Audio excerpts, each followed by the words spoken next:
Ms. Kamen, Mr. DiLorenzo, and Mr. Brownell. Just pull up another chair. There's plenty of room. I'm just going to be here temporarily, and I'm going to turn it over in 1 second.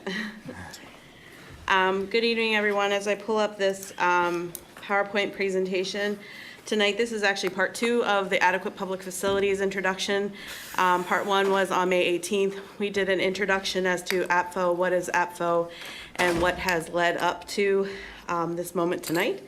So with that, I'm going to turn it over to Carl DiLorenzo and Jeff Brownell to walk you through the actual task force recommendations this evening. Okay. Welcome, gentlemen.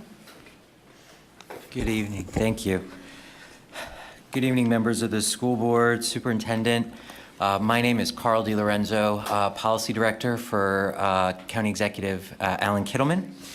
Before I start, I'd also like to acknowledge there are 2 task force members in the audience tonight, Brent Lovelace and Karen Lasser, who was in the room, but I know she'll be back. She's there. Is she here? She's behind. She's hiding.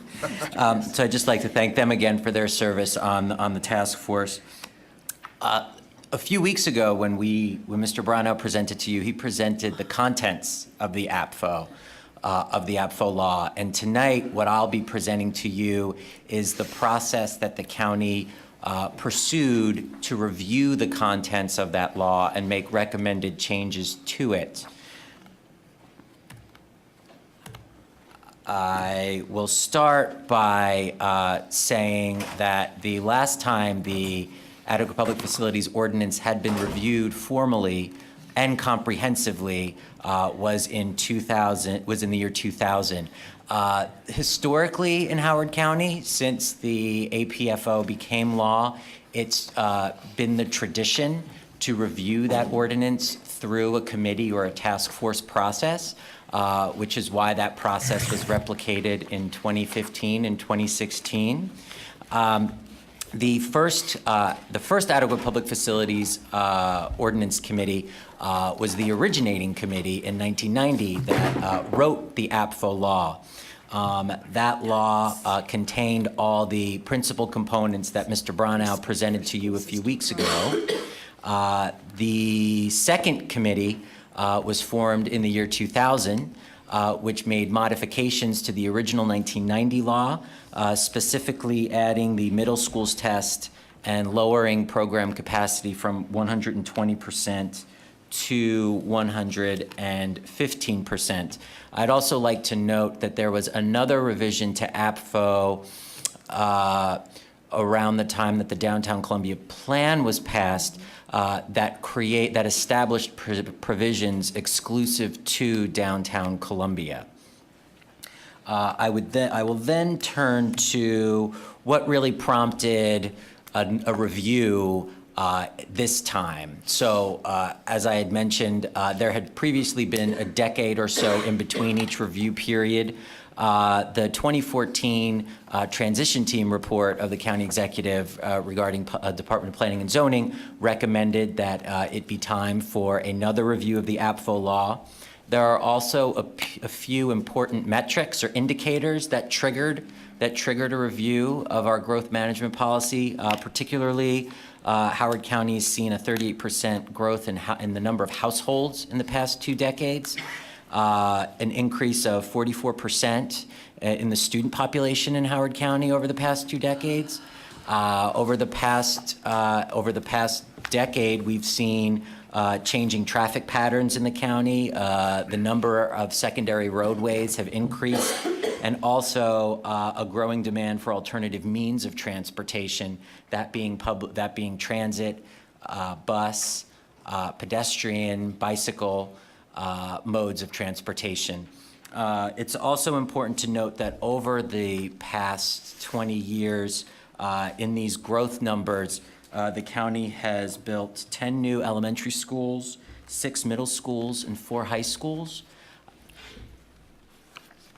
And by the way, I'm happy to answer questions intermittently, or if you want to hold to the end, feel free to interrupt whenever you like. You're on a roll. Keep So the task force, the APFO task force was formed. Oh, did you have a question? I'm sorry. Oh, the APFO task force was established by executive order in 2015 by County Executive Kittleman. It contained 23 voting members, 2 APFO members.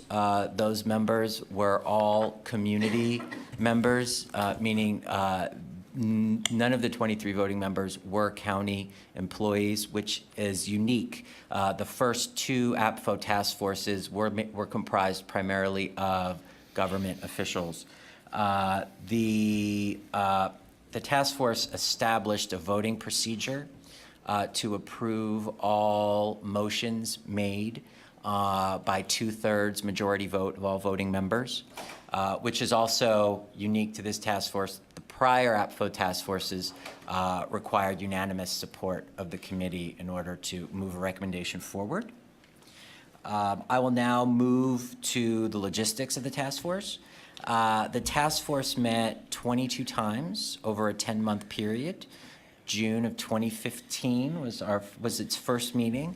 March of 2016 is when the task force concluded. Given that the group was comprised primarily of citizen members, we thought it would be wise to provide them with ample amount of education at the start, since not everyone might have had the same place of learning on the APFO law. So we spent the first few meetings providing education on the ordinance, the components of the ordinance, the origins of the different measures and tests in the ordinance. The task force also established study areas that they would then use as a guide when forming their recommendations.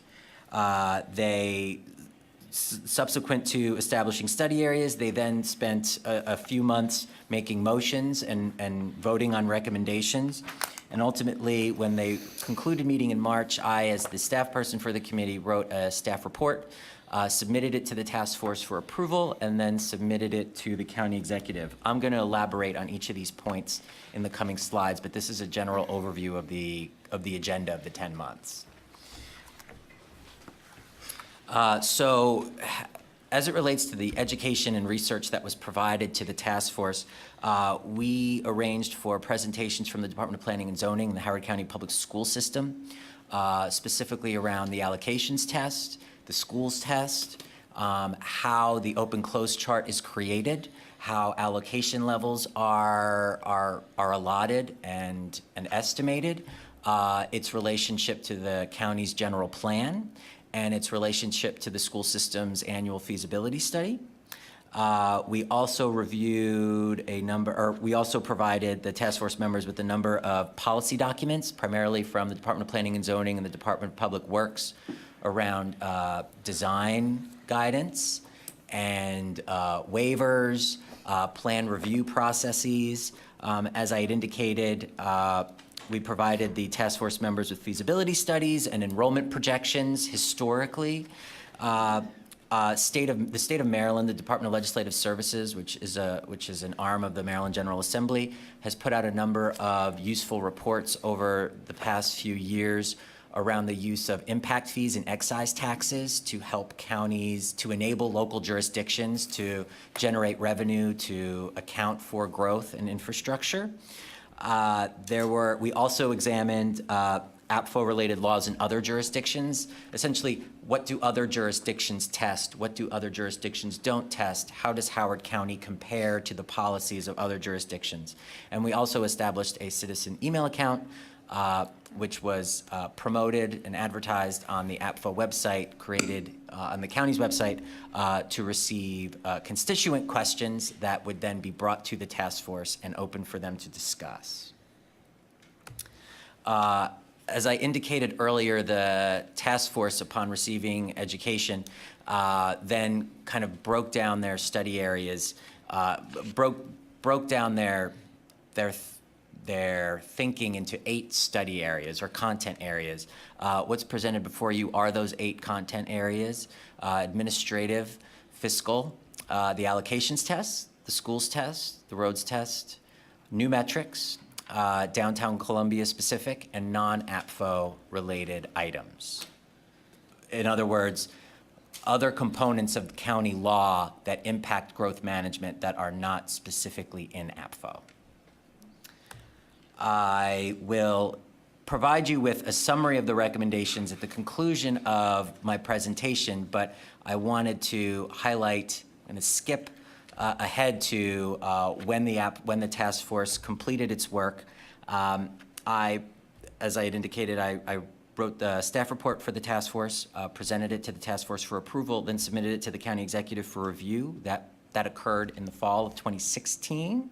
The county executive then tasked the Department of Planning and Zoning with conducting an analysis of the recommendations that passed. That also occurred in the fall. And then the Department of Planning and Zoning produced a technical staff report, which is customary for zoning review in the county. That was completed in the winter of 2017. We then presented the recommendations and the technical staff report to Howard County's Planning Board in February of 2017, as well as this presentation that I'm giving you this evening. One bullet that's not on this list, I also then presented to the county council at one of its monthly meetings in April, the findings of the task force with an intention, ultimate intention, to file legislation to the county council, which includes these recommended changes in the summer of 2017, which is what we are coming up on. I provided you with links to the report and the appendices, which I summarized briefly. What I'm going to do now is present to you what the recommendations were that were made, the recommendations that passed, and how the administration intends to proceed with them legislatively. So maybe I can take questions now on the task force process itself, and then move to the recommendations specifically. Does anyone have any questions for this section? Okay, Okay. go on. Do you want me to, should I assume that they have a copy? So you received an email today, the APFO review task force recommendation by content area. It's 2-page. So if you could pull that out. Was we're going that right at through our that. seat? Yeah. Ours is just not in color, I don't think. It's a just a 2-page. landscape view. It's not in color. It's at your place. It looks like this. Sitting on our seat.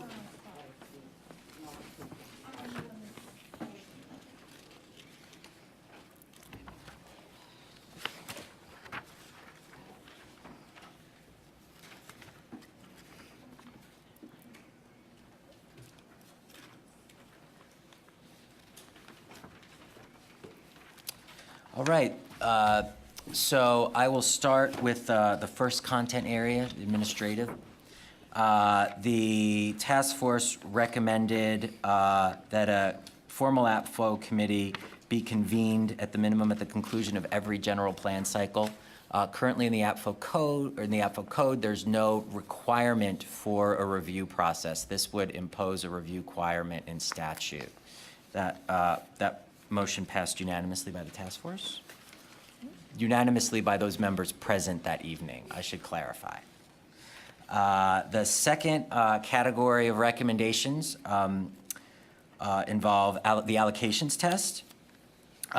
Motions, I apologize, there's one other recommendation made in the administrative category. It was including the definition of a minor subdivision in APFO. It's a term used in the subdivision regulation process, but needed to be replicated in the APFO code. Moving to allocations, recommendations 3A and 3B involve moderate income housing units in Howard County, specifically exempting moderate income housing units from the allocations test.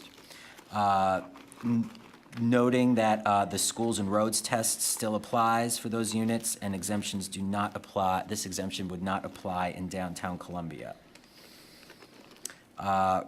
Recommendation number 4 was the application of the Apfo test at the environmental concept plan stage of the DPZ's planning process rather than at the sketch plan stage. The next recommendation was the removal of, removing the allowance of shared allocations across established communities and growth and revitalization categories. And just as a note, we can go into more detail on each of these in case some of these topics were discussed at length the last meeting with Mr. Brownell, but in case there's a need for a refresher, we have those slides available to you to go into more detail on these recommendations. The final one under allocations was to allow additional new allocations for properties rezoned to a higher density in established communities to be taken from growth and revitalization planning areas closest to the rezoned projects.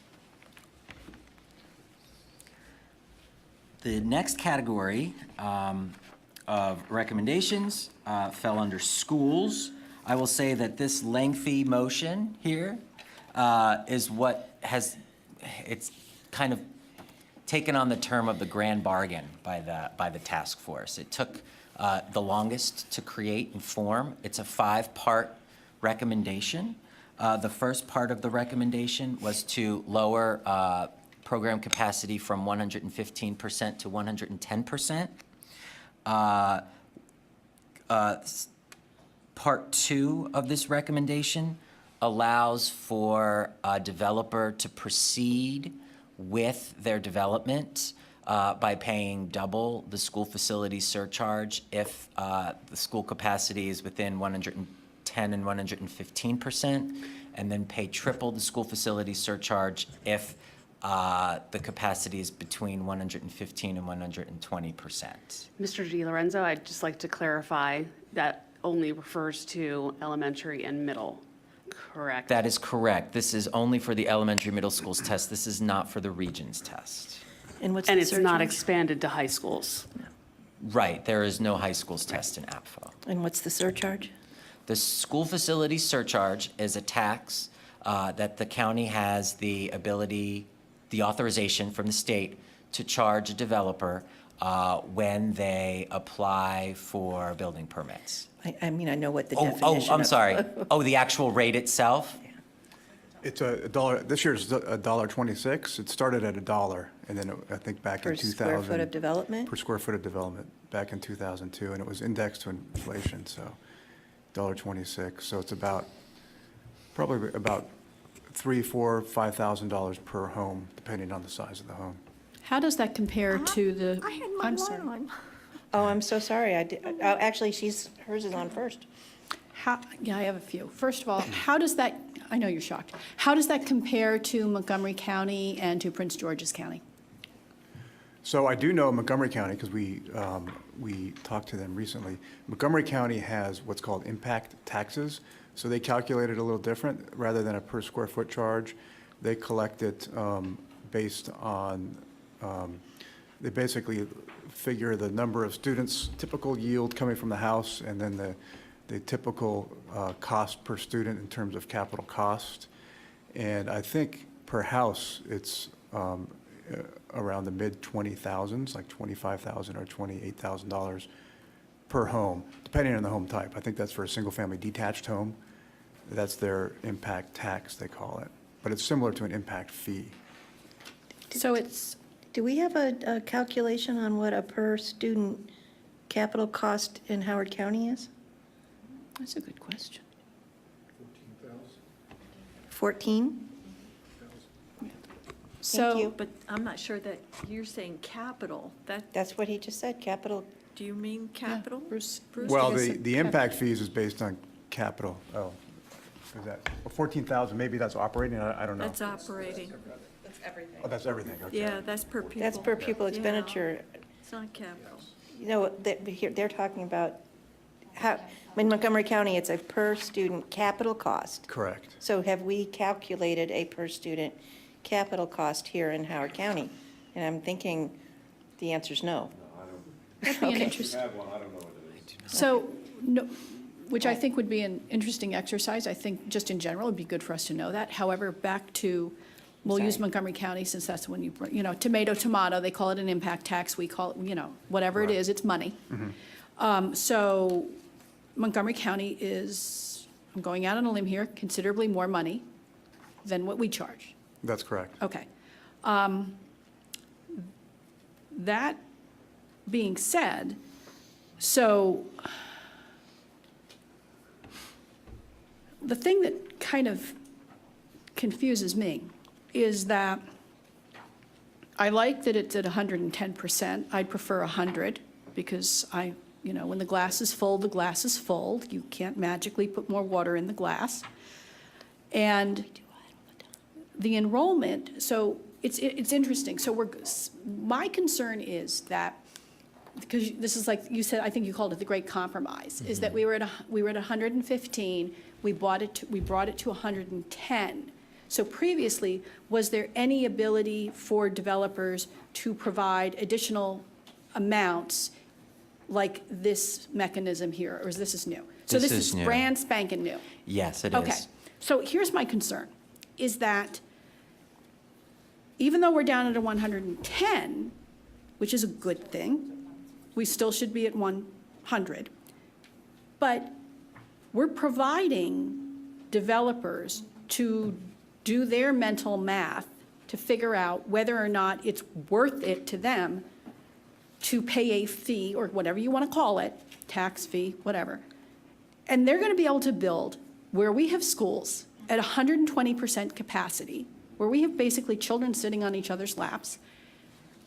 So I think, with all due respect, I think this is going to create more building in areas where we do not have the seats. And that concerns me greatly, is that I think the intent may have been noble, but the actual result is going to result in us having more. Because then when they pay the where does the money go? So the school facilities surcharge goes to the county's general fund and allocated to the school system. Maybe, okay.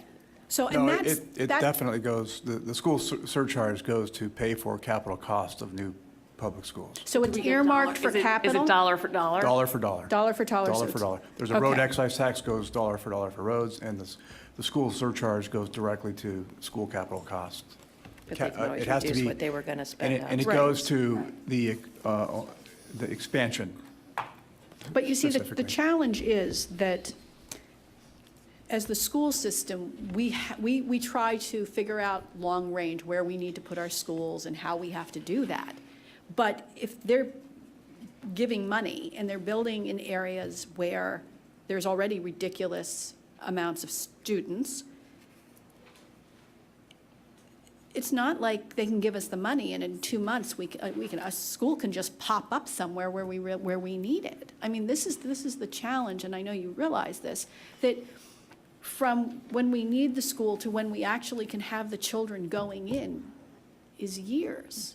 And I'm very concerned that this is not going to, my concern is that this may make things worse. That's my concern. So was any analysis done on a projection of how this would look and how it could be in in different parts of the county where we have, like Manor Woods is one of our favorite areas? So to answer that question, the analysis that would be done, in my mind, is to take the open-close chart and see which schools would convert from closed to open, or not convert from closed to open, but be permissible to be built, to be permissible for developers to proceed with as a result of this option, right?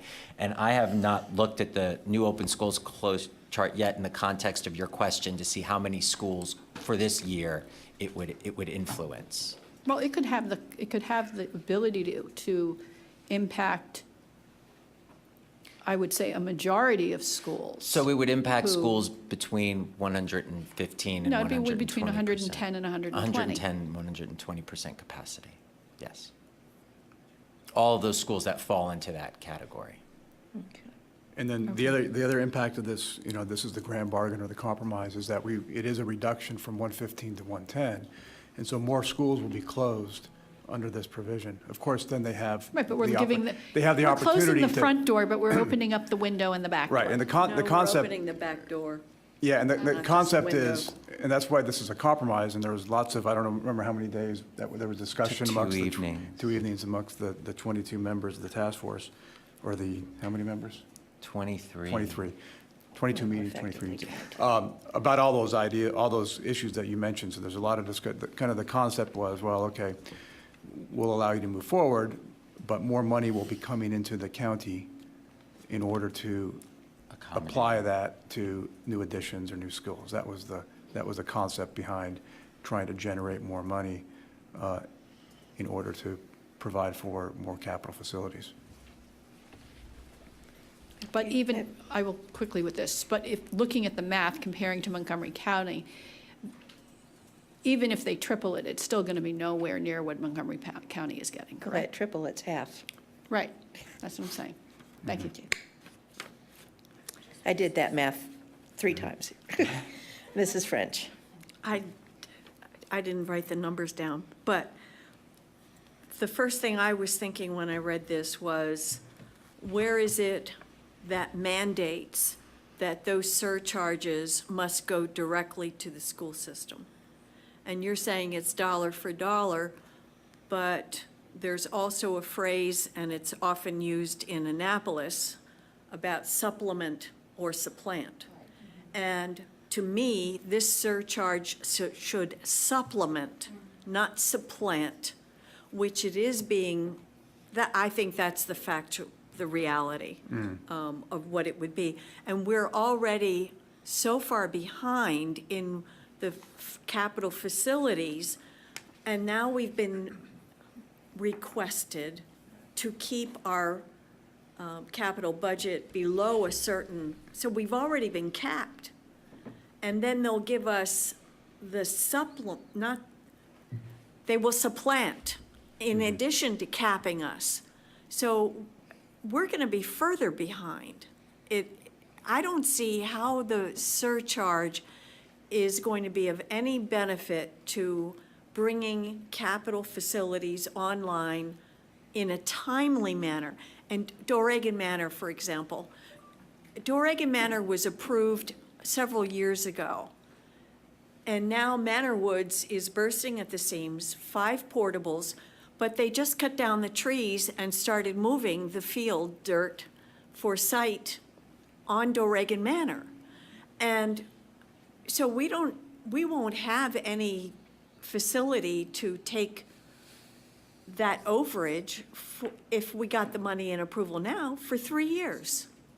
So I just, it's like Sisyphus trying to move that rock up the mountain. It's always falling down on us. So I'm you're saying- sorry to be yeah. frustrated at you, but Yeah. this has been the way it's always been. Right. Well, I mean, impact fees or excise taxes or school surcharge, however you want to call it, that's a common funding mechanism for all school districts, many school districts in the state. So you're saying that because we have this extra funding source, therefore the amount that the state would No, give county. is that much less? So No, the county, We're the worried about county the is the county, oh, the capping county us. gives, okay. And they're yeah. using, they would use that surcharge to supplant what they're already giving us. Yeah, well, I mean, I think that's, capital funding is limited across the board, everywhere. So, yes, that's true. There's a huge amount of competition for general obligation bonds, which is the most of what's used for school capital funding. But the school surcharge is additional funds to the county that is used for school construction. I mean, I guess you can say that, well, because of that, you're getting less in general obligation bonds. But the point is, that it's just there's a funding needs in all parts of county government, so. So it's, Dr. I would say Marrone? any revenues are helpful. Any revenues in any form are helpful. May I have a stab at this just a little bit to ask, and again, it's all clarification, okay? I want to go back to the question that was asked, what is the true cost of adding a child to the Howard County Public School System's inventory? When we think about it from the capital costs, the operating costs, because when we talked about the cost of per pupil expenditure, that's approximately 14,000. But that represents operating. That's 1 year. When we think about adding in the capital cost of that, that's a very important figure, I think, to really crystallize this conversation. And I'd be willing to bet that that's probably double, more around the terms of about $30,000 Yeah, I think per it's, student. if you just divided 700 that we have Yeah. in an elementary school by the cost of an elementary school, which is 40 million. Yeah, so that number can easily be determined, right? Yeah. $55,000 Yeah. per kid seat. So, Yeah. but regardless of what the And there's yeah, go ahead. Well, and that's good, that's the way you would do it, and then you would look at the number of students per house, so for a Yeah. single-family detached Right. home, it's like a half a child, for example. So then it brings it back to the 25,000. And that's why Montgomery County's method is based on that, and that's why it's around that number. So if you just do that quick math, as a former math teacher, there's a delta there in terms of dollars. So I'm trying to figure out, how you navigate that forward, regarding that true cost and getting to where we need to do, because it's a concern. And do we have any solutions for that thought? Well, I mean, there's, the concept of impact fees is always looked at, and the concept of school surcharge is always looked at. And that's why the school surcharge was added, back in 2004, and why we still have that. APFO initially did not have the school surcharge as part of it.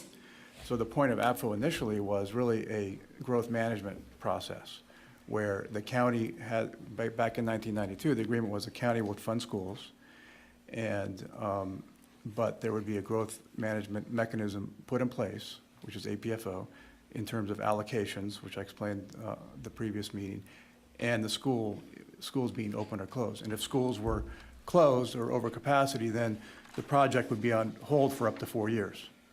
So it's really a delaying mechanism, and in the meantime, that would allow time for planning and funding of the school needs while the projects were on hold. Okay, so I want to just, if board members, if I may, just a couple more, because I'm really trying to learn this at a deeper level beyond what I already know.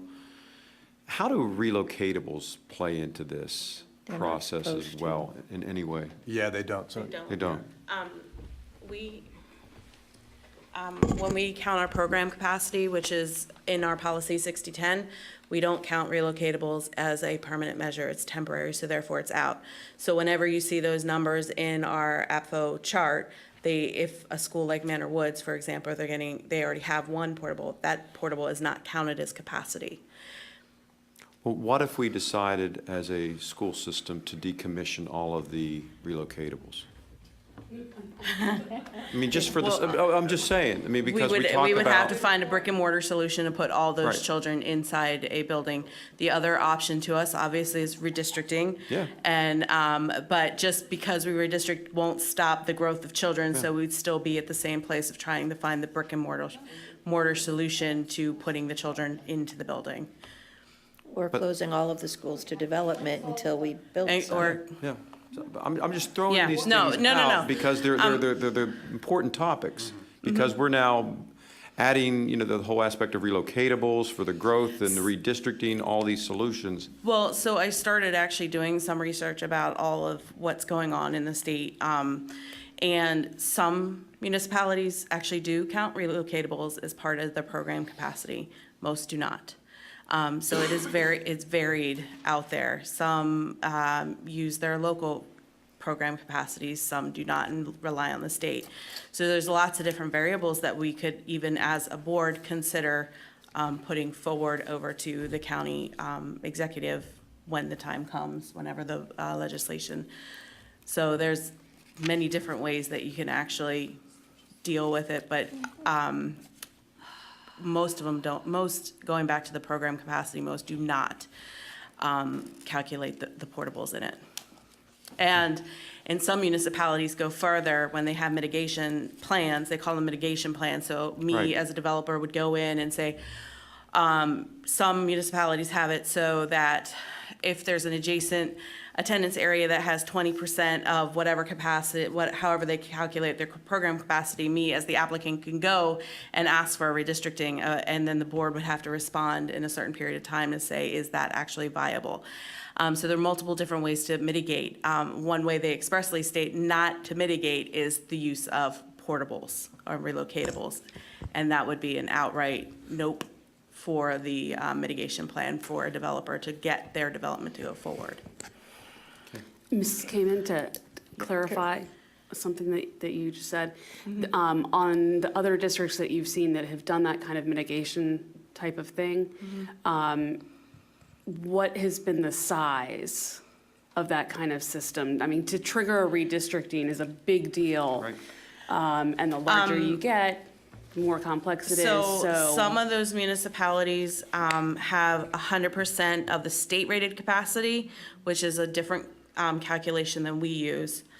I mean, what's the size of the district? So the size of the districts, they vary. Are there any that are comparable to us? Oh, I would have to look at my little chart. In terms of comparability, like Montgomery County and Prince George's County, no, they do not use that. You're talking more of the smaller municipalities that would have that ability to use that 20% less adjacency rule. Much smaller. Dr. Altberger, do you? I was just going to point out that, sorry, now you see Mike is going to yell. I know. Okay, I was just going to say that if you look at what complicates this or magnifies this problem is the fact that they, on recommendation 13, somewhere on here, they have increased the allocation in the established communities, which would mean Columbia and the surrounds, from 400 to 600 units, and reduced the allocation in the revitalization areas. So this even, makes the problem even more difficult, because we're going to have more development. We're going to be supposedly collecting these extra surcharges, but the amount of growth is where the schools are not going to be able to keep up with the amount of growth that is taking place, especially if what Mrs. French suggests, and I agree, will happen is that this surcharge will supplant whatever the county was planning to allocate for us in capital. Could I respond to that one point? So that's correct, that motion 13 that the task force did is coupled with motion 5, and the result of motion 13 and motion 5 will actually create a reduction in allocations. It's very kind of confusing, but the way I explained this last time when I was here, there's the established communities area, and then there's the growth and revitalization area. Right. And when the Apfo law was adopted, an amendment was added that allowed any unused allocations in any of those areas. So coupled with 13 is the motion 5, which is to get rid of the shared pool. allocation. Yeah, exactly.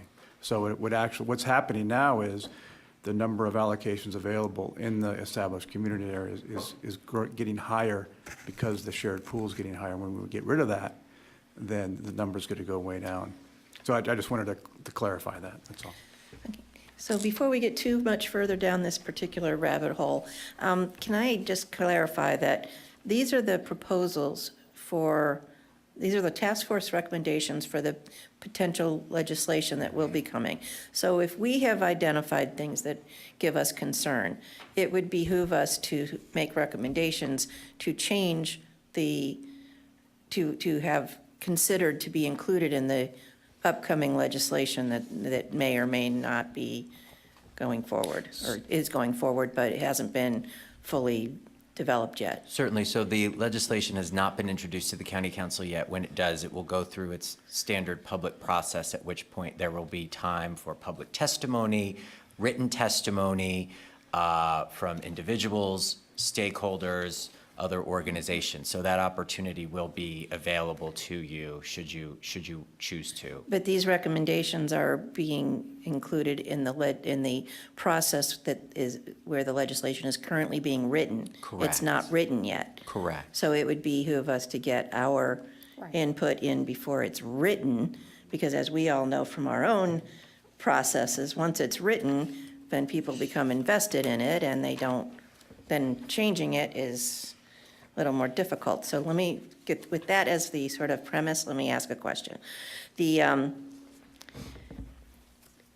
I agree 100% that, getting in this extra money is likely to reduce the amount that is available out of the general fund for school construction, because, it's more money. And would it be, can you envision a situation there, in a way to propose it, where we keep the idea that the developers have these fees based on this compromise, but that there's an additional test, an additional prong, that they have to pay these fees for the development fee surcharge, but the project still can't go forward unless the county has identified an adequate funding source for the school that will be necessary as a result of the development. So them kicking in this money is great, but unless the rest of the money is kicked in from somewhere and the school can be built, then it's just more smoke and mirrors. Can you envision a way that the legislation could be written that would say, here's the surcharge, and in addition, the money for the entire project would have to be in place before it could go forward? I mean, they wouldn't pay it until it was all figured out, but it wouldn't be able to move forward. It would be a way for them to say, if you want this school built sooner so that you can do your project sooner, you can kick in this money, but it's still not going to be able to move forward sooner unless the county kicks in their share. That's good. Can I make an addition to yours? Yeah. Because that presupposes that there's land available. Well, it would presuppose everything is ready to move forward. Right, because that's a concern too, right? Land's We're available at the right struggling- price. I mean, it's well, all a. But we're struggling to find, a good high school site and trying to convince people to, sell it to us at a I would. fair well, price.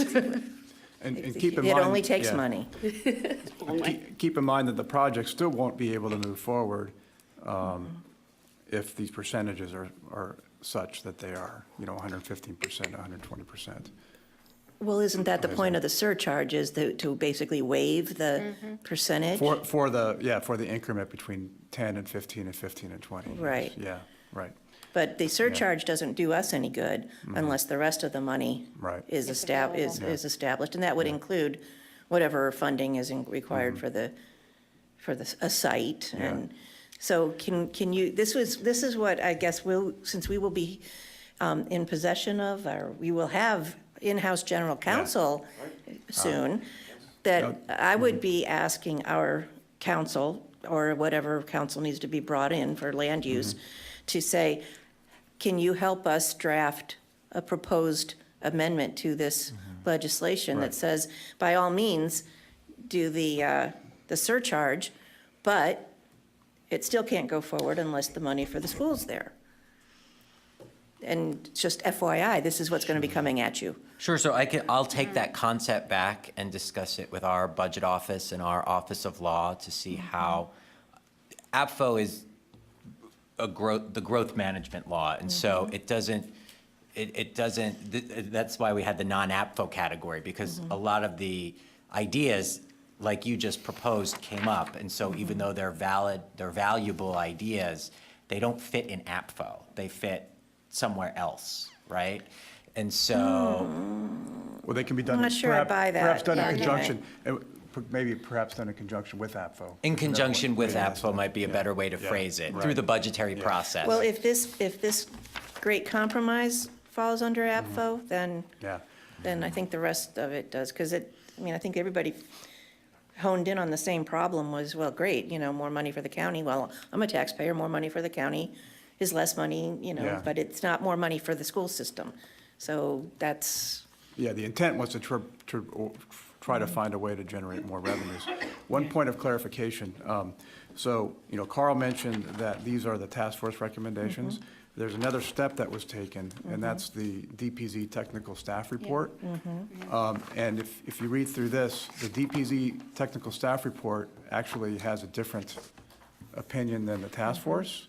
And the legislation most likely will be coming forward through this technical staff report. So it's suggested that you read this when you craft your thoughts on it. And yet, you want to mention the point about the... Sure. So what I was going to do, once I moved through all the recommendations, I was going to then indicate to you which ones the county executive is proceeding with and which ones the county executive is not proceeding with. So I haven't gotten to that step yet in the well, and then discussion. the other, I did not realize that the other was going to be more important in the legislation than this one, so that's good information to have. Thank you. So if everyone's finished, is it something that We're talking about the surcharge in the term of the surcharge. Can you tell me,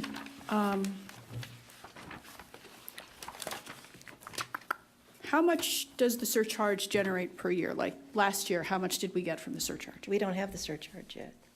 No, there isn't. We There do isn't. have a Not this one. surcharge. This would be an increase of the existing surcharge. With the existing surcharge, how much did we get from last year?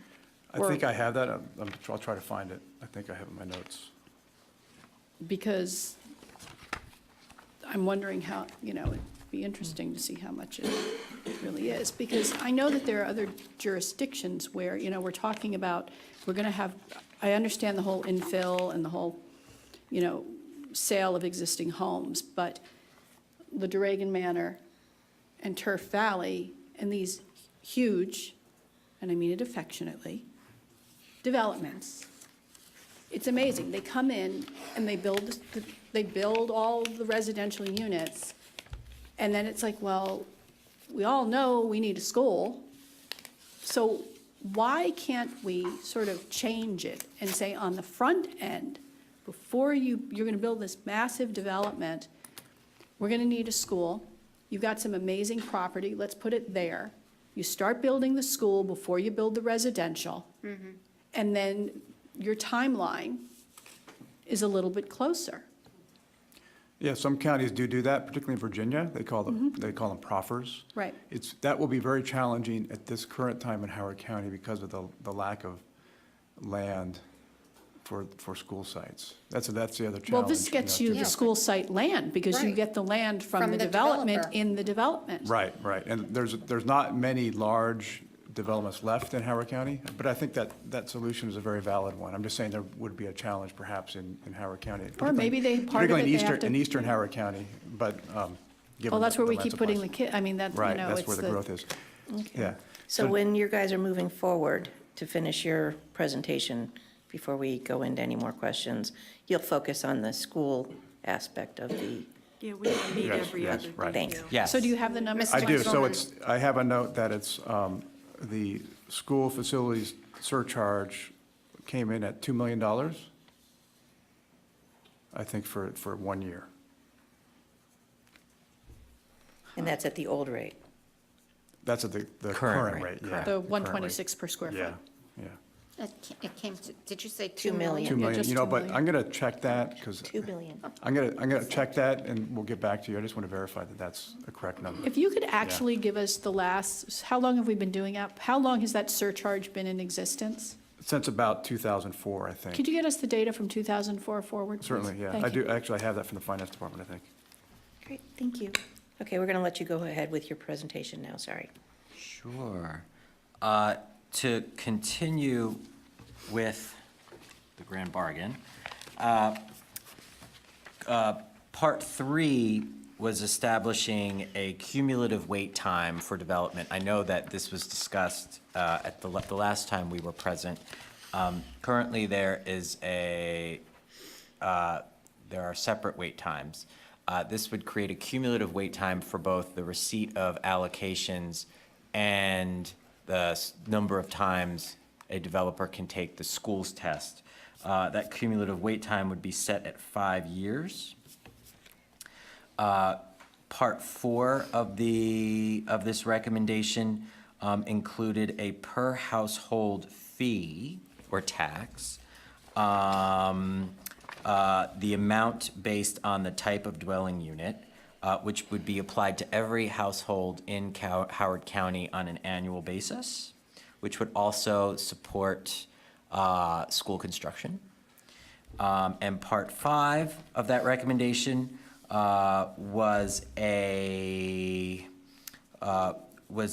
element that would impose is too strong of a word, require the school system to reduce its capital budget request by 2% per year for the next 5 fiscal years, excluding revenue from the surcharge and the household fee that's included in this motion. So that was the 5 subparts of this grand bargain recommendation. Is there any way to have a surcharge on people who are having more babies? I mean, we have all this growth, and you want to cut our capital budget. It's I just- think our president's doing that with getting rid of birth control coverage, so Can I ask a quick question? You said that the wait times regarding the receipt of the allocation and then the number of times to take the schools test is now would be 5 years under this combination. Correct. What is it currently separately? So the way it works now is, and this is there's been a lot of misperceptions of this particular point, and it's sort of nuanced. So the way it works now is, and this was an argument that came from the lack of predictability of APFO in terms of what happens in these cases, because the intent of APFO is to be predictable for the developers, so they can kind of know when they can build, best case and worst case. And also, it's good for the county in terms of planning for capital infrastructures. So the way it can work, and this hasn't happened for a number of years. This happened more so when there was a lot more development occurring in Howard County about a decade ago. Development has slowed. And so about a decade ago, in certain areas of the county, there would be subdivisions coming in trying to get allocations, and then the allocations would be used up and they would be on hold in the allocations bin. And in some cases, they would be on hold for 3 years. So let's say there was 2,500, or let's pick one area, 400 allocations and 800 units or 1,200 units. It would take a number of years before all those units got out of the pipeline. So they'd be on hold for 3 years for allocations. And then the way it works is, once you get your allocations, you take the open-closed schools test. And so they would get out after 3 years, and then they would fail the schools test and be on hold for another 4 years for the schools test. So they would be on hold for a total of 7 years, 3 years from the allocations, and then 4 years max for the schools. That's kind of a fixed thing in APFA law. You can't be on hold for longer than 4 years for the schools. So it was an unpredictable thing, because when the subdivision would first go in, the schools were open, and it looked fine. But then they would be on hold because of the demand of housing units, and they would be on hold for allocations for 3 years, and then the schools would close on them for 4 years. So coming in to look good, and then 7 years, they don't get built or allowed to proceed until 7 years later. So what this provision does is say, okay, you can't be on hold for a maximum of 5 years combined, the allocations plus the closed schools, Wait a minute, can't be on hold, for longer than 5 years. So for example, let's say you were. including both of those? Including both of them. Including both. Yeah, exactly. Including both? Yeah. Okay, So it is a reduction, but it includes both of those. So, since you're saying the 7 years, so then they're going to be able to build quicker, because 5's less than 7. So, do you have, since this seems to be an important piece of this, can you provide the data to us of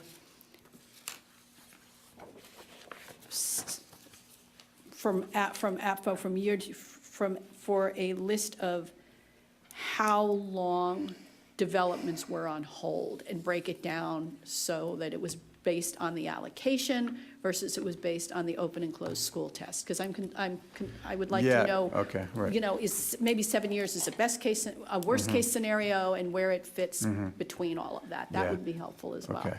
And I can tell you that that did occur occasionally about a decade ago, but not very often. The general max is the schools, is the 4 or 5 years. So a project will be on hold for allocations for maybe 1 year, and then they could be on hold for up to 4 years. So it's about 5 years max anyways. What was happening about a decade ago, you would be on hold for allocations for 3 years. This current year, for example, there's no units on hold for allocations. And this is the second year in a row that's happened, and in large part because, well, two things. One, development has slowed down, and two, the shared pool. So that shared pool allows projects to move forward, and we're proposing to get rid of that shared pool. And when I asked for the previous data, I asked for if you could provide, because I was going to ask for the total amount of the surcharge. Right. If you could note within the data, what the charge was, what the surcharge was in case it changed over time. So Okay. that I can have an understanding of if the number went up, was it because Right. it was number of units went up, or it was because of the surcharge went up? Okay. Yeah, the surcharge has gone up every year since it was implemented based on inflation, but I can If you could just let provide me you know, those that would be- inflationary numbers. yeah. Thank you. All right. So to continue, the second recommendation made regarding schools was renaming of the open-closed chart to the school capacity chart, using the term constrained for those schools above the threshold percentage and adequate for those schools below the threshold. So it's a terminology change. The bottom of I see. the Yeah. bottom of the first Okay, thank page. you. So I'll move quickly through the remaining recommendations since they're not pertinent to the schools test, but just so you're aware of the entire menu. It's going to go quickly. If you were to flip the page, or on your second page, the roads, there was one recommendation made in the roads category, which essentially put some restrictions around which government facilities are excluded from having to take the roads test. Under new metrics, there was a recommendation to exempt age-restricted projects that include continuing care and/or intermediate care services from the allocations test. There was one recommendation made pertinent to downtown Columbia, which is exempting downtown Columbia from the 300-unit allocation limit. Actually, this does pertain to schools. For a single elementary school district, if the school region within which the school district resides is over 100% capacity. Can you explain that in a different Sure. level of English, And please? to be clear, to be clear, the county recently revised the downtown Columbia code this past fall of 2016. This recommendation has already moved forward and become part of law when the downtown Columbia legislation was before the county council in the fall of 2016. I'll allow Mr. Brown to explain to you what its influence is on the schools test, but I wanted to make that point known, that this has already been proceeded with and put into law. Yeah, and I would say, so it is law now, and it only applies to downtown Columbia. And the issue in downtown Columbia was that in downtown Columbia, these are larger buildings that you might, for example, have a building with 400 units in it. And so by limiting the 300 per year, it kind of split a building. And so it was really a technical thing relating to that to make the development process more, easier. And the other thing to remember is that there is part of the downtown Columbia plan in place, a school study that we work with the Howard County Public School System to ensure that schools are provided for the downtown Columbia plan. And so the county council felt that this provision wasn't necessary. It basically created a kind of a hindrance during the development process, even though schools were provided for in downtown Columbia. So they can build more units, have more children, and where's the school? Well, here's the thing. So they still, if the school's closed in downtown Columbia, which would be Running Brook, then they can't build. So the school test still applies.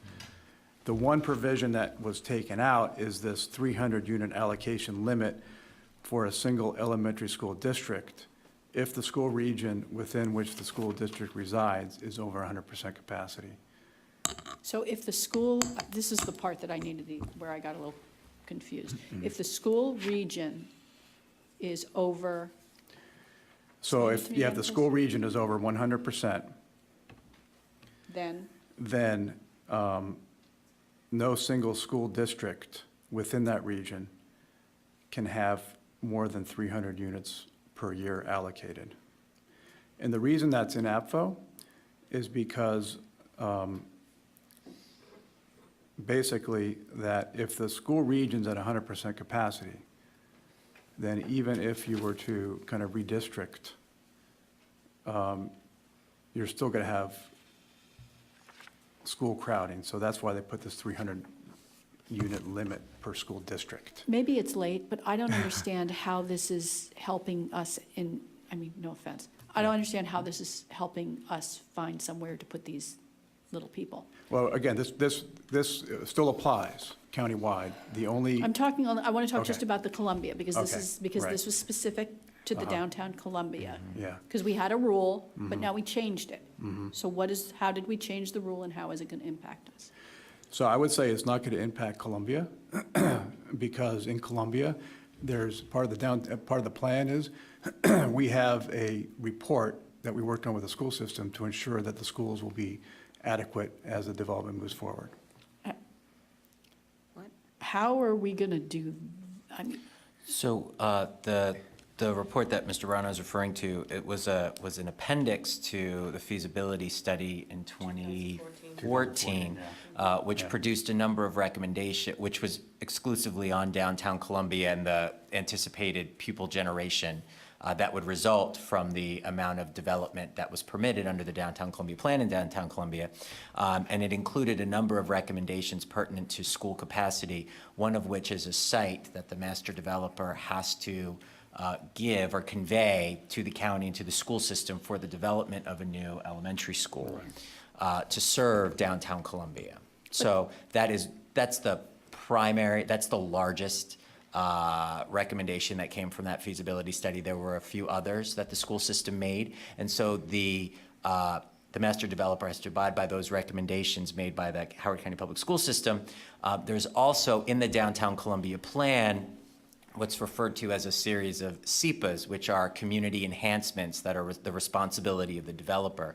There's one Hcpss that is specific to the school system, requiring the master developer to provide a school site to serve downtown Columbia, which reinforces the recommendation from the feasibility study.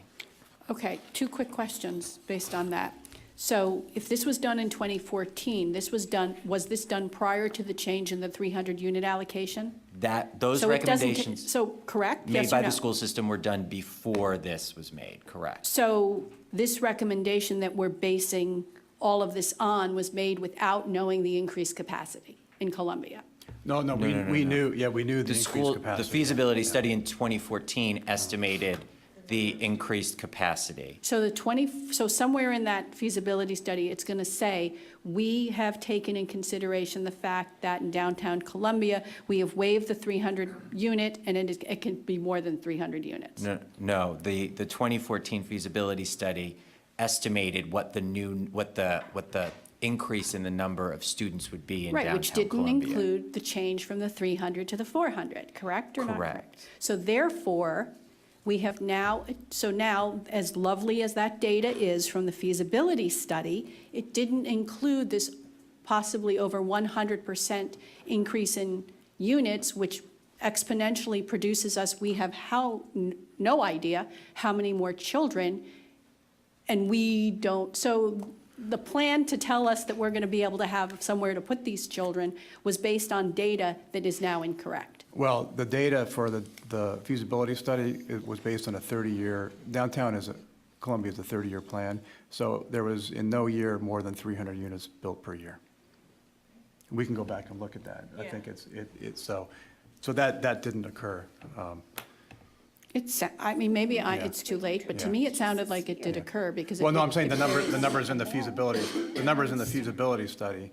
Match the development that would be Right, proposed for yeah. downtown. Right, but that was a point in time. We are now at a different point in time, So correct, where the the numbers are other- different. So what the one thing was not mentioned is the other part of the SEPA is that when the developer gets to 10% of the Right. units, that we would reevaluate the feasibility study. So that puts the development at somewhere in between MET 1 and MET 2. Metropolitan 1 has been open for a year and a half now. We actually pulled the numbers. There was 22 students generated from MET 1. So MET 2 and 3 would put what is that 10% yield. So we will be looking back once that building is occupied and generating a year's worth of students so that we can then update that feasibility study. So you'll be seeing it again with the new projections, the pupil generation rate coming out of MET 1 and 2. So that's the additional part of the SEPA Right. requirement, is that we go back and then look at it. So It's less than 10%, right? Isn't it well, 300? MET 1 is less than 10%. Right, but with 22, right? Yeah, with 2 and 3, it actually pushes it a little bit over that 10%.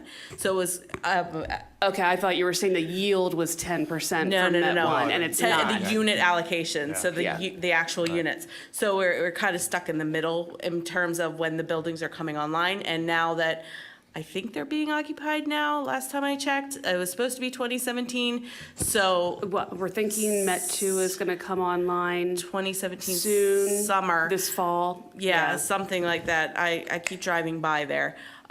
So once that is open and occupied, we'll be able to get more data from the generation rates out of that students. Because remember, our generation rates are specific to the school attendance area, and they change. And the more data we have, if there's more numbers of kids, our yield rate will go up over time. If there's lower, it will go down over time. So there will be another study that is based similarly to the 2014 feasibility study showing the effects of the Metropolitan on the downtown Columbia area. Okay, so the train has left the station, the units are being built. So the SEPA, so you're saying when we get to 10% of the units, we're going to reevaluate. Reevaluating is fabulous. If and I know we're just going to pretend, if that reevaluation shows us that there is an increase in the number of students where we are going to hit capacity problems, does the developer stop? Or what happens, then what do we do? They're still subject to APFO. They're still subject to APFO, so they would still be on hold until that development comes. The other key to that is through the first evaluation, and is the giving of land over to the county. They actually did have to give land, and we've already hit that. Yeah, so If you they remember. will hit that with the approval of the Crescent development, which So do is- we have, Clary's I'm sorry, Forest. do we have land now Clary's in Forest. that area where we can, Yeah. hopefully? Okay. not within downtown proper, but No, it's close not enough in by. downtown. Wait a minute, that wait a was- minute, time out, Hickory time out, Ridge. stop. That stuff So is we may have- confidential, right? I don't know if we have it or we don't. I was Some just of some of that information's confidential. Okay. asking. Okay, so in theory, at some point, we will have land. Yes, And hopefully, it'll be somewhere where we can build schools. yes. But, Okay. yeah, and if what you're saying is true, because that could happen, that the reason that 10% test is taken again, we're going to redo the feasibility study when 10% of the units are there, because we want to actually see what's coming, empirical evidence from the units. Because Now, there's nothing right. comparable throughout the county Right. that would be equivalent to the type of unit being developed. Right. And if it were the case that if there are a lot more units coming in these units than what we had thought initially, then those will be built into the projections and Running Brook will be closed. And that will stop development in downtown Columbia. For 4 years. Up to 4 years. Up to 4 years. Yeah, until there's an accommodation of, either maybe instead of one school site, it would be 2 school sites. or additions to existing buildings. But thus far, our empirical evidence is, given these units down there, as Renee said, in the Metropolitan 1, there was 22 kids out of 380 units. So the yield is very low, given that many of the units in the Metropolitan are studios and one-bedrooms. There's not many two-bedrooms. Plus, they're geared more towards empty nesters and millennials without kids. So the expectation has been that there are not going to be a lot of kids. And so far, the empirical evidence is generating that out. Despite that, there's still, 6,200 units or 6,400 units, so there will be a need for schools. And over 30 years, we projected these students through that, and we're going to continually monitor this to make sure. And through the Hcpss that Renee mentioned, the developer has to provide that site, otherwise they won't be able to continue on with their development as well. So there's different kind of planning mechanisms built into the downtown plan, unique to downtown. And that's kind of related why this test wasn't necessary, because there's other mechanisms to address and try to analyze the school issue in downtown Columbia. Okay, because the only reason I ask is because Turf Valley, I always had heard that there was a school, there was land, and I guess. There is. But the critical part was buildable land. They were offering things that were like a cliff. You need to be a billy goat to. Okay. All right, so for our purposes for this, the purpose of this is so that we can develop whatever strategy we would like to implement to make amendments that would be helpful to our ends. Correct. So you have more? There's a few more recommendations to go through. And then, so I just have a few more recommendations to run through, and then I'd like to tell you what the administration is proceeding with legislatively, and then talk about timeline. With all due respect, could we skip ahead to the county executive and what he's planning? Yes, that's when We I don't will want to then know go about the rest through- of your presentation, apparently. Oh, Sorry. oh, you want me to just skip ahead and tell you what we're proceeding with? Okay. I would love that. Oh, sorry, I have no The clock. lights go so off at, I will do that. the lights go off at midnight. I will do that. Okay, so quickly, so I'll give you the recommendation, I'll just read the numbers. So the administration is proceeding with recommendation 1, recommendation 2. Okay, well, now don't go too fast. Okay, not that fast. Okay. So the administration's proceeding with recommendations 1, Yeah, recommendation 2, recommendation 3. 3A and B. 3B is an amendment to A, so it's really one recommendation. Recommendation 5. For recommendation 7, the administration is proceeding with parts 1, 2, and 3.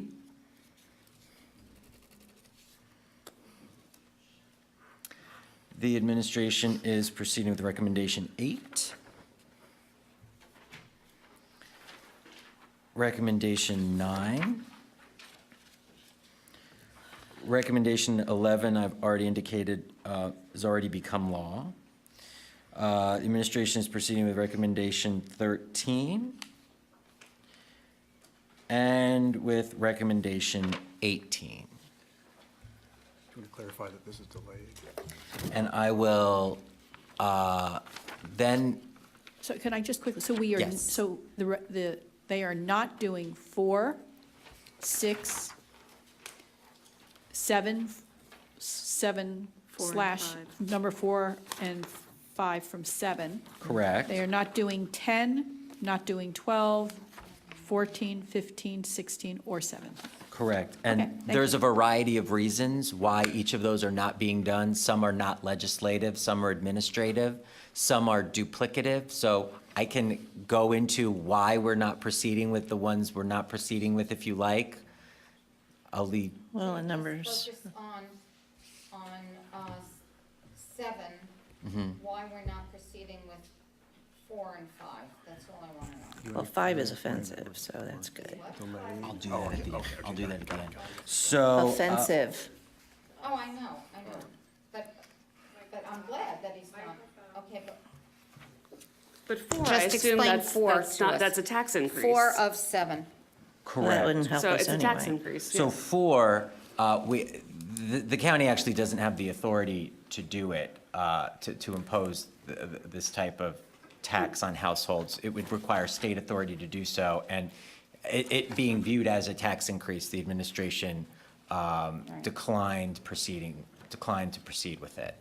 And the reason for not moving forward with 5 is, again, it's not, you can't legislatively impose that kind of charge to the school system. So, timing. The administration intends to proceed with this legislation in this summer, with one footnote, kind of one caveat.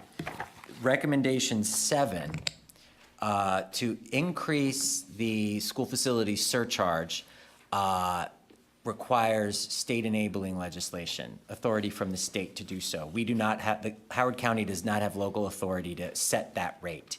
And so we would need to receive approval from the Maryland General Assembly in order to have local control over that tax, which means we would need to proceed with that authority the next General Assembly session in 2018.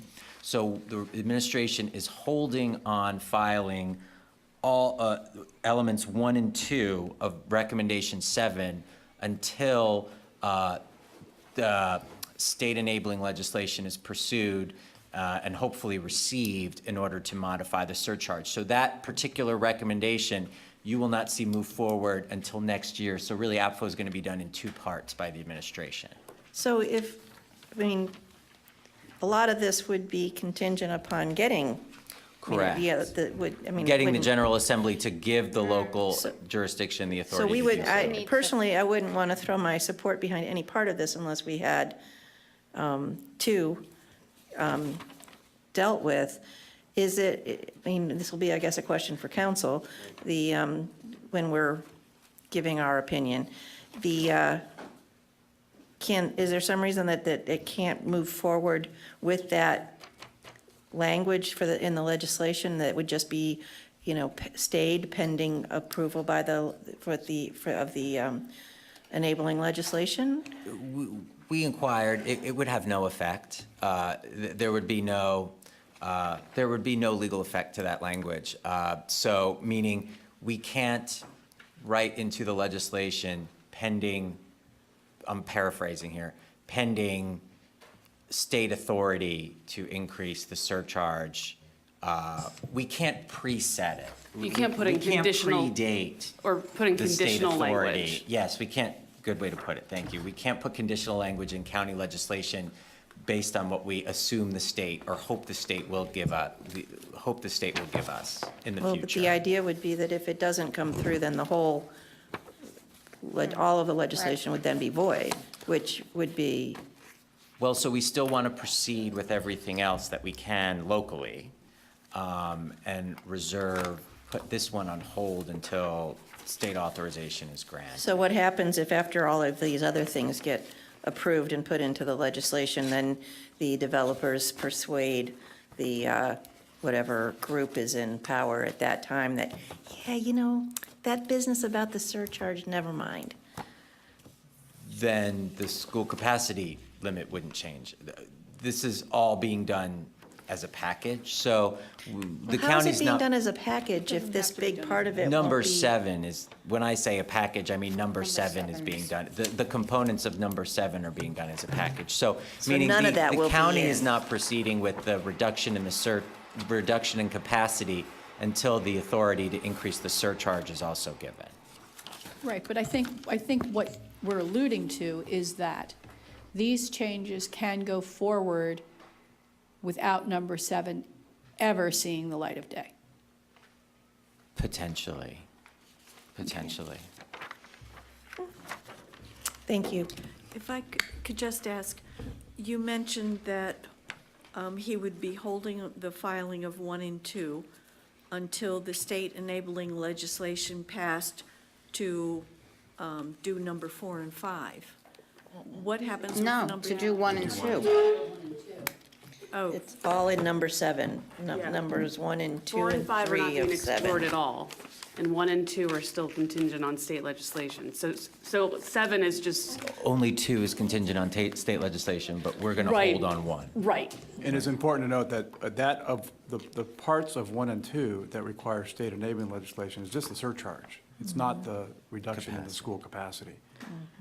once again, I would like to ask my question without being interrupted.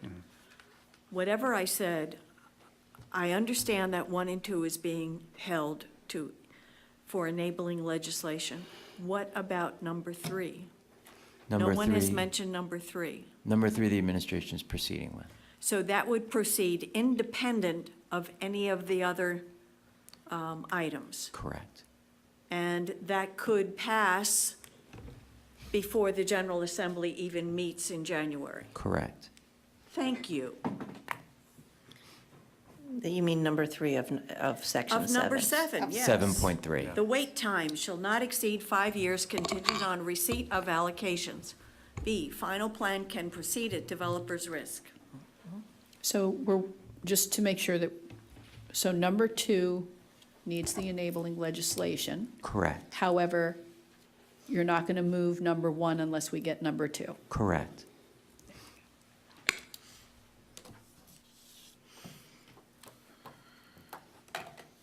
Anyone else? Do you all have more? No, that concludes our That concludes our presentation. Thank you. You have been very patient with us. Okay. Thank you so much. Ms. Kamen, you look like you have something to say.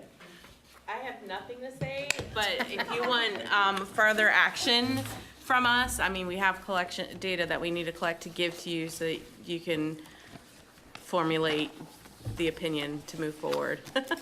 So, just want to, the report was report action, so I just want to clarify, you're not taking action tonight. You're going to get more information from us so that you can dive into the details, and whatever comes out of it will be the action for later. And when in do the you need process. action? Well, it will depend on how the legislation is moving forward. So you have 3 sections two that will be on hold, and the third one that we were talking about was the allocations and the wait time. So that one would go forward before the other 2. So depending on when that legislation, you're looking at like early fall, that you would have to formulate some kind of opinion. But when will they be hearing that? When, I don't know that yet, so it would, The they're county saying council fall, does so not that's meet in September, August. October. So there's no worry about them considering this in July? Yep, you want to answer? Because we are not having a meeting in July. And they're not having one in August. So the administration is going to be filing the legislation so that there's opportunity for the public discussion to occur in the fall. Thank So you you. will have the opportunity in the fall. Okay, thank you. Okay, everybody? Everyone good? All right, we're adjourned.